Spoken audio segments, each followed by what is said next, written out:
김은혜 수석의 주장을 100% 받아들이면 한국 국회가 이 새끼들이라고 얘기를 했다는 것이고 국회에 대한 윤석열 대통령의 기본적인 인식을 그대로 드러낸 것입니다.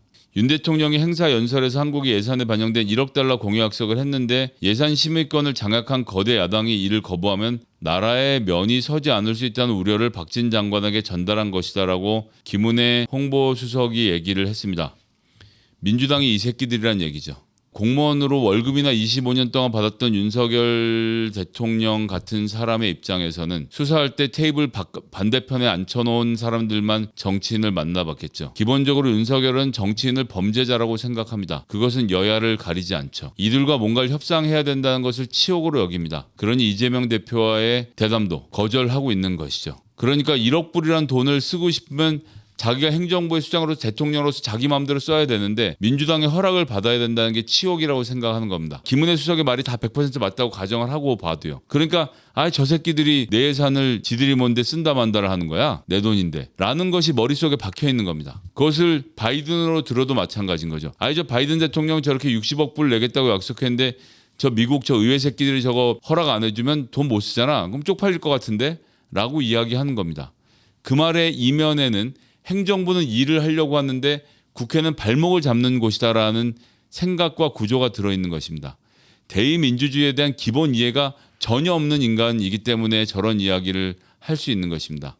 윤석열 대통령의 입장에서는 국회라는 것, 대의민주주의라는 것, 국민들의 뜻으로 선출된 국회의원이라는 자들은 그냥 범죄자고 행정부가 하는 일을 귀찮게 만드는 대상이라는 거죠. 검증은 서울대 나올 때 이미 받은 것이고 서울대 법대를 합격할 때 이미 받은 것이고 사법시험을 합격해서 특수부 검사가 된 것, 이것으로 엘리트의 인증은 다 받은 것인데 무슨 국민투표가 필요하냐는 이야기를 하는 겁니다. 국민투표를 통해서 당선된 저 새끼들, 저거 학벌도 변변치 않은 저 새끼들 말을 내가 들어야 된다고? 내가 저 새끼들한테 허락받고 1억 불을 써야 된다고?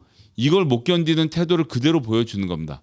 이것이 윤석열 대통령의 본질인 것이고 대의민주주의에 대한 이해가 1도 없는 대한민국 관료들의 진면목을 보여주는 일인 것입니다. 그러니 협치요? 택도 없는 얘기죠. 아예 할 생각이 없죠.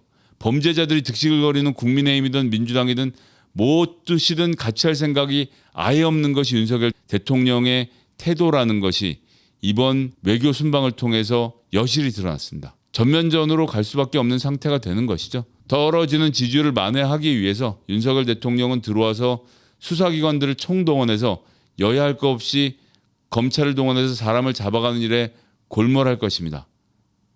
국민들이 그걸 모르겠습니까? 보면 수사에 골몰하는 윤석열 대통령의 미래에는 파국만이 존재한다는 점을 분명하게 경고드리겠습니다.